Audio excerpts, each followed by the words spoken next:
네, 우리가 계속해서 요한복음 말씀을 지금 살펴보고 있는데 날씨가 많이 추운 가운데에서도 하나님의 말씀을 듣기 위해 이 자리에 오신 여러분들 하나님의 사랑과 은총이 함께 하실 줄 믿습니다. 요한복음 말씀뿐만이 아니라 이 성경의 모든 말씀들은 하나님께서 성도들에게 주신 은혜의 말씀입니다. 근데 혹시 여러분들 이런 말씀을 들어보셨는지 모르겠는데 성경을 한 문장이나 한 단어로 요약해 보면 어떤 말로 요약할 수 있을까? 어떤 문장으로 이렇게 함축해서 말할 수 있을까 할 때 저는 개인적으로 요한복음 13장 1절에 있는 말씀을 성경이 하나님의 자녀들에게 하시는 말씀이라고 생각합니다. 그 말씀을 제가 잠시 읽어드리도록 하겠습니다. 13절 1절 후반절에 있는데 세상에 있는 자기 사람들을 사랑하시되 끝까지 사랑하시니라. 아멘. 이 말씀이 전 성경을 통해서 하나님께서 성도들에게 하시는 말씀인 줄 믿습니다. 이 말씀은 단순히 감동을 받기 위해서 여러분들에게 소개하는 말씀이 아닙니다. 이 말씀 안에 하나님의 사랑뿐만이 아니라 하나님의 의지, 하나님의 놀라우신 계획이 함께 담겨져 있기 때문에 감히 이 말씀으로 여러분들에게 다시 한번 선포한 것입니다. 세상에 있는 자기 사람들을 사랑하시되 끝까지 사랑하시느니라. 여기서 끝까지 사랑하셨다라는 표현은 시간적인 의미에서의 마지막까지 그 시간의 개념뿐만이 아니라 질적인 의미에서 최고의 사랑, 완벽하고 극진한 사랑, 완전한 사랑이라고 표현할 수 있습니다. 십자가의 죽음을 앞두고 제자들의 발을 씻기신 예수님의 이 행위는 인류 역사상 그 누구도 보여주지 못한 가장 낮고 겸손한 모습이며 가장 위대한 사랑의 선언이었다라는 것을 먼저 말씀드리고 싶은 것입니다. 우리가 사랑에 대해서 이야기할 때 하나님의 사랑에 대해서 막연하게 생각합니다. 그래서 우리가 부모의 사랑이나 어머니의 사랑을 이야기하지만 그 어떤 사랑도 하나님의 사랑을 대신할 수 있는 사랑은 없습니다.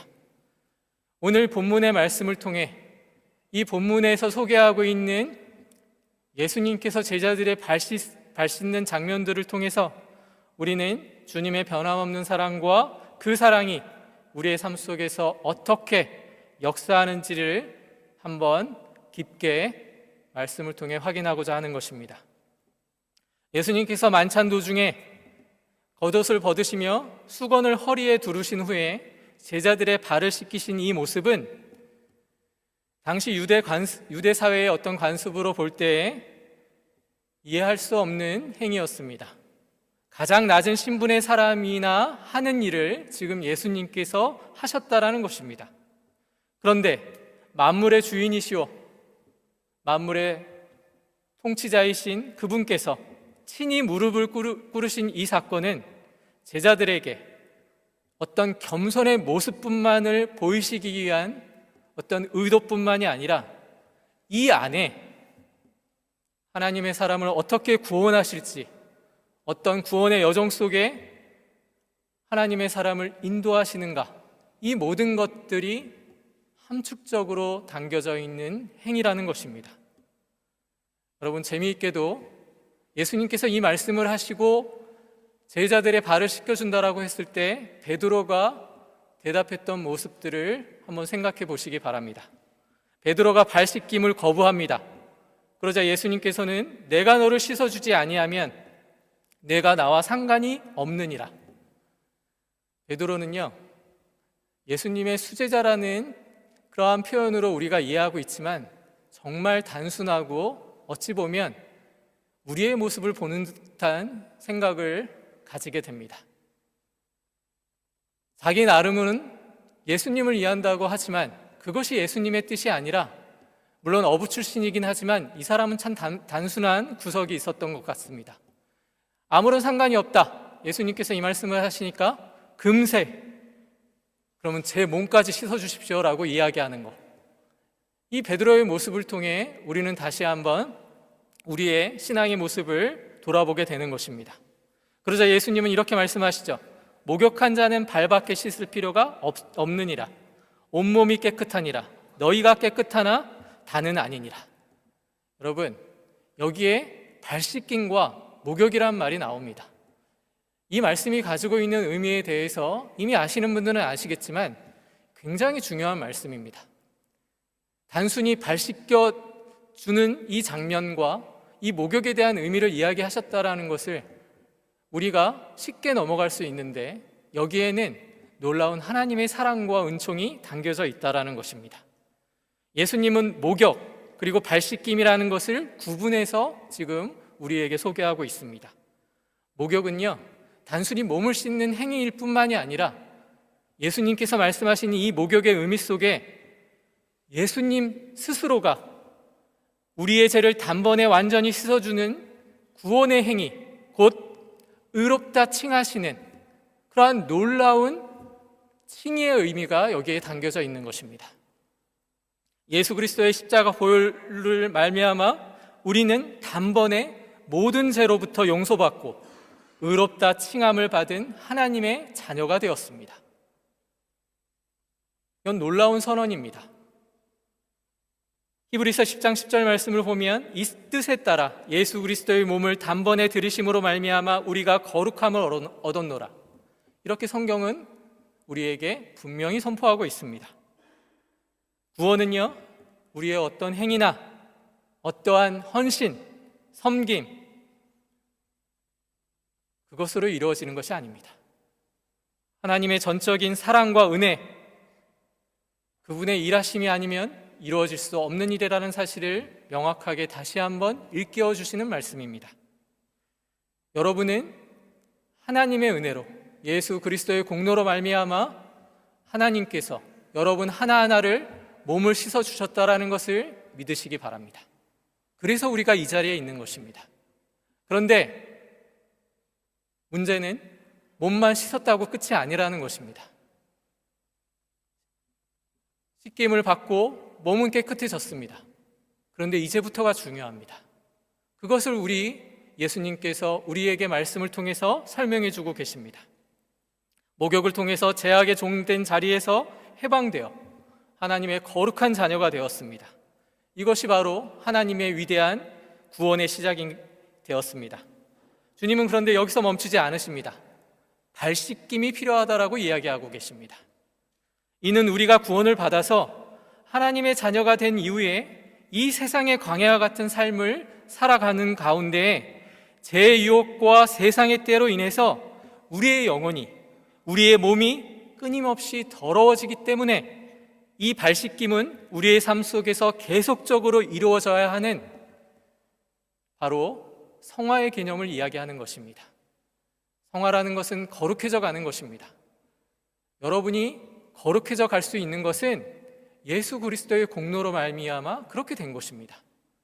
우리가 의롭다 칭함으로 신앙생활이 끝난 것이 아니라 이제 시작이 되었습니다. 그런데 여러분은 여전히 세상에서 살아가고 있습니다. 세상의 죄와 싸워야 되는 하나님의 군사로 살아간다라는 것입니다. 그래서 끊임없이 죄가 우리를 유혹하고 세상의 것들이 우리를 자꾸만 하나님의 나라에서 멀어지게 하려고 하고 있습니다. 그래서 예수님은 우리에게 말씀하십니다. 발 씻김이 필요한 것입니다. 계속해서 발을 씻어 나가야 한다는 것을 의미하는 것입니다. 골로새서 3장 5절부터 10절에서 사도 바울은 우리가 이미 그리스도와 함께 새 생명을 얻었음에도 불구하고 여전히 죄악의 옛 습관들을 버리고 새 사람을 입어야 한다라고 강조하고 있습니다.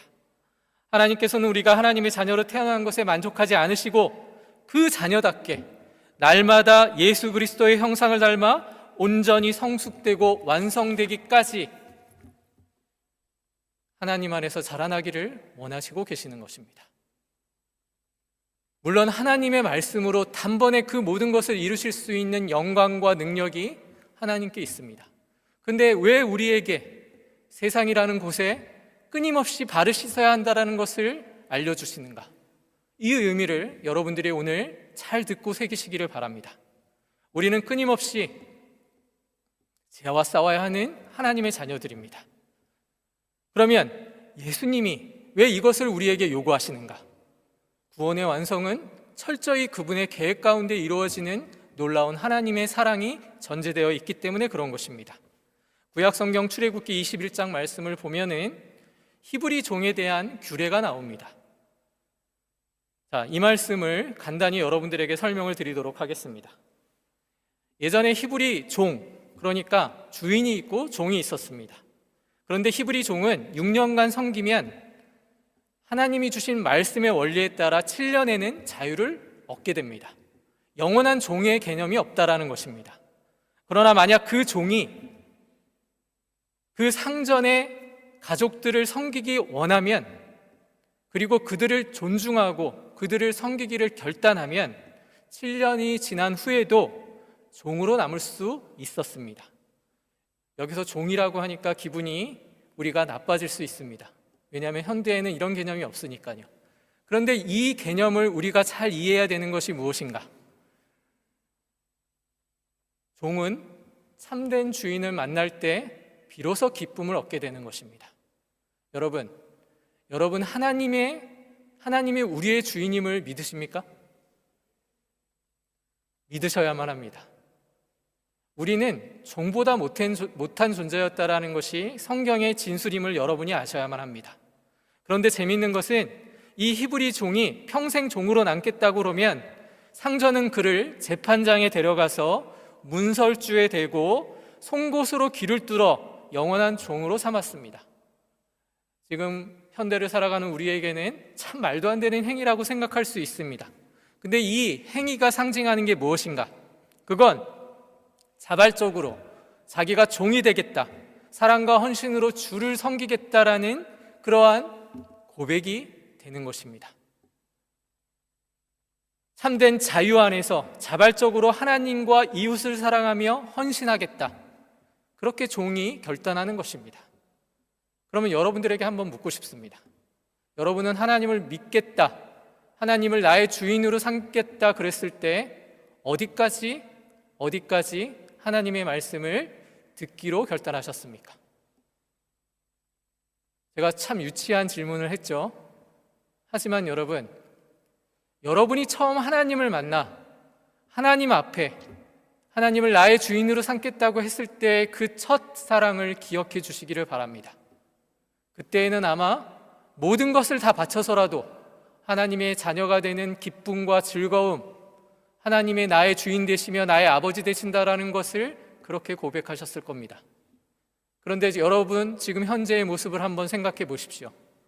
여러분이 주인입니까? 하나님이 주인이십니까? 저는 단언컨대 이렇게 말씀드리고 싶습니다. 이 중에 그 어느 한 사람도 하나님을 주인이라고 말할 수 있는 자들이 그리 많지 않다라는 사실입니다. 말로는 그렇게 하지만 왜냐하면 우리는 아직 가야 할 길이 멀기 때문에 그렇습니다. 히브리 종은 쉽습니다. 내가 종이 되겠다 결단하고 나면 송곳으로 내 귀를 뚫어서 그 앞에 그런 행위를 하면 평생 종으로 살겠다라는 결단의 헌신의 모습이 됩니다. 그러나 그 누구도 지금은 우리는 그럴 수 없다라는 것입니다. 한번 생각해 보십시오. 하나님이 주인 되심을 안다라면 철저히 하나님 말씀에 순종하며 그분이 기뻐하신 일을 해야 할 것입니다. 근데 우리의 모습은 어떻습니까? 여전히 세상의 것을 바라보며 하나님이 주인인지 세상의 주인인지를 헷갈려 하는 것이 솔직한 우리의 고백이 되고 있습니다. 사랑하는 성도 여러분, 우리는 원래 죄의 노예였습니다. 그런데 이제는 참된 주인을 만나 로마서 3장 19절 20절에서 선언하듯이 우리가 알거니와 율법이 말하는 바는 율법 아래 있는 자들에게 말하는 것이니 이는 모든 입을 막고 온 세상으로 하나님의 심판 아래에 있게 하려 함이라. 그러므로 율법의 행위로는 그 앞에 의롭다 하심을 얻을 육체가 없나니 율법으로는 죄를 깨달음이니라. 우리는 율법의 요구를 지킬 능력도 없었고 우리의 죄값을 스스로 갚을 수 없는 무능력한 존재였다라는 것이 성경의 진술이라는 것입니다. 그런데 우리가 뭘 자랑할 게 있습니까? 아무 능력도 없는 무능력한 존재였다라는 것이 솔직한 우리의 고백입니다. 그러나 여전히 우리의 자아는 하나님이 주인 되심을 거절하고 있습니다. 자기의 소견대로 믿음도 판단합니다. 자기의 소견대로 믿음을 재단하고 있습니다. 하나님만을 바라봐야 하는데 자기 자신을 바라보니까 하나님의 말씀이 주는 참된 가치를 우리의 삶 속에서 실현해 가는데 굉장히 어려움을 겪고 있다는 것입니다. 그래서 우리를 쟁의 멍에에서 구원하시기 위해 예수님이 오신 것입니다. 우리의 참된 주인이시자 신랑이신 예수 그리스도께서 오신 것입니다. 우리의 상태를 너무나 잘 아시고 있기 때문에 오신 것입니다. 왜냐하면 그분이 우리를 창조하셨기 때문에 그런 것입니다. 마태복음 5장 17절에 내가 율법이나 선지자를 폐하러 온 줄로 생각하지 말라. 폐하러 온 것이 아니요 완전하게 하려 하심이니라. 단순히 율법을 완전하게 오신 것이 아니라 여러분을 완전하게 만드시기 위해서 오신 것임을 믿으시기 바랍니다. 요한복음 12장 24절 말씀에 내가 진실로 진실로 너희에게 이르노니 한 알의 밀이 땅에 떨어져 죽지 아니하면 한 알 그대로 있고 죽으면 많은 열매를 맺느니라. 지난주에 여러분들에게 드린 말씀이었습니다. 우리와 생명적 연합을 이루기 위해 예수님께서 택하신 방법은 죽으시는 방법이었습니다. 근데 우리는 여전히 죽고 있지 못합니다. 그것이 우리가 가지는 가장 큰 문제인 것입니다. 예수님은 죄 없으신 하나님의 아들이시기 때문에 죽음의 권세가 그분을 가둘 수 없었습니다. 그런데 그럼에도 불구하고 우리를 당신의 영원한 자녀로 삼기 위해서 그분은 무한하신 사랑, 스스로 못 박히는 일을 선택하신 것입니다. 십자가에 달리신 그분의 손과 발, 옆구리의 못자국은 마치 영원한 종이 길을 뚫듯이 우리를 향한 변치 않는 사랑과 영원한 섬김의 약속을 육체에 새기신 놀라우신 하나님의 증표입니다. 이것은 하나님의 위대한 사랑의 선포가 되는 것입니다. 우리가 아직 죄인 되었을 때 그리스도께서 우리를 위하여 죽으심으로 하나님께서 우리에 대한 자기의 사랑을 확증하셨느니라. 성경이 우리에게 말씀하시는 이 말씀에 귀를 기울이셔야 합니다. 많은 성도들이 예수님을 믿고 구원받은 이후의 삶을 여전히 오해하고 있습니다. 우리는 흔히 구원의 간격을 체험하면 그 기쁨이 영원히 지속될 것이라고 생각합니다. 그러나 그렇지 않습니다, 여러분. 아무리 좋은 음악을 듣고 아무리 좋은 예술품을 본다 할지라도 그 감동은 영원히 지속되지 않는다라는 것입니다. 이제 모든 영적 책임이 우리에게 전가되어 빚을 갚듯이 우리가 하나님께 빚을 갚는 듯이 신앙생활을 하고 있지 않는가 돌아봐야 한다라는 것입니다. 이 정도가 되면 하나님이 만족하시겠지. 그러면서 하나님의 마음에 들고자 노력은 하지만 진짜로 그분이 원하시는 것을 오해하고 있다는 것입니다. 성경의 말씀은 분명히 증언하고 있습니다. 출애굽 사건을 통해서 우리에게 알려주는 게 뭡니까? 이스라엘 백성들은 유월절 어린 양의 피로 죽음의 재앙에서 벗어났습니다. 홍해의 놀라운 기적의 사건, 애굽의 속부악에서 완전히 해방되었습니다. 그렇다면 홍해를 건넌 백성들의 모습은 기쁨과 즐거움만이 가득해야 한다라고 생각할 수 있습니다. 그러나 그렇지 않습니다. 이스라엘 백성들은 밥 먹듯이 하나님의 말씀을 거절하고 하나님의 주인됨을 거절했습니다. 그게 이스라엘 백성들의 모습뿐만이 아니라 지금 여전히 우리에게 적용되는 말씀이라는 것입니다. 영원히 계속되는 기쁨은 없다라는 것입니다. 출애굽기 16장 말씀을 통해서 보다시피 이스라엘 백성들은 마라의 쓴물과 먹을 것 없는 광야의 현실에 부딪히면 하나님을 원망하는 모습을 보였습니다. 우리는 안 그렇습니까? 여전히 하나님을 원망하고 있습니다. 하나님의 자녀로 우리를 삼아주시고 하나님의 권능으로 우리를 이끌어 가시지만 우리에겐 여전히 불평과 불만만이 가득합니다. 초대교회 당시에는 적이 외부에 있었습니다. 그래서 초대교회 사람들은 함께 뭉쳐서 외부의 적에 대항할 수밖에 없었습니다. 그러나 이제는 어떻습니까, 여러분? 기독교가 세상의 주체가 되면서 오히려 기독교가 권력을 가지게 되면서 적은 외부에 있는 것이 아니라 내부에 가지게 되었다라는 것이 역사의 증언입니다. 이건 비단 역사적인 문제뿐만이 아니라 모든 적은 내부에 있습니다. 자기 안에 있다라는 것입니다. 교회의 적, 세상이 아닙니다. 바로 우리 안에 자리 잡고 있는 죄성입니다. 그것을 이겨내 나갈 수 있는 방법은 외부에서 그 방법이 있지 않다라는 것이 성경의 진술임을 여러분이 아셔야만 합니다. 그래서 주님께서는 우리가 늘 하나님이 진리 안에서 계속해서 거룩해져 가기를 원하시고 계시는 것입니다. 그런데 우리의 능력으로는 그것이 가능하지 않습니다. 그래서 로마서 8장 26절은 이렇게 증언합니다. 이와 같이 성령도 우리의 연약함을 도우시나니 우리는 마땅히 기도할 바를 알지 못하나 오직 성령이 말할 수 없는 탄식으로 우리를 위하여 친히 간구하시느니라. 할렐루야. 하나님께서 우리를 위해서 기도하고 계십니다. 그래서 우리가 존재할 수 있는 것이고, 그래서 우리가 하나님의 자녀로 되어가고 있다는 사실을 여러분 잊지 않으셨으면 좋겠습니다. 주님은 우리를 포기하지 않으시면서 지속적으로 돌보고 간섭하시고 부활하신 예수님의 모습을 우리의 삶 가운데 증언하기를 원하고 계십니다. 그런데 여전히 우리의 모습은 어떻습니까? 부활하신 후에도 도마같이 의심하고 예수님의 그 손과 옆구리를 확인하기를 원하는 것이 우리의 모습은 아닌가 생각해 봐야 하는 것입니다. 우리의 모습은 부족합니다. 모자릅니다. 이걸 분명히 말씀드릴 수 있습니다. 그 어느 누구도 하나님 앞에 자기의 잘남을 증언할 수도 그렇게 내세울 수 없는 것입니다. 그런데 주님은 우리에게 말씀으로 약속하십니다. 볼지어다 내가 세상 끝날까지 너희와 항상 함께 있으리라. 이 말씀은 단순히 우리 옆에 거하신다라는 것이 아니라 하나님이 우리를 하나님의 위대한 자녀로 만드시겠다라는 하나님의 위대한 선포를 하고 계시는 것입니다. 그래서 우리가 교회에 존재할 수 있고 우리가 교회를 통해 하나님의 말씀을 듣고 하나님의 자녀로 성장해 갈 수 있는 즐거움을 맛볼 수 있는 것입니다. 사랑하는 성도 여러분, 우리는 우리의 삶과 신앙을 돌아봐야 합니다.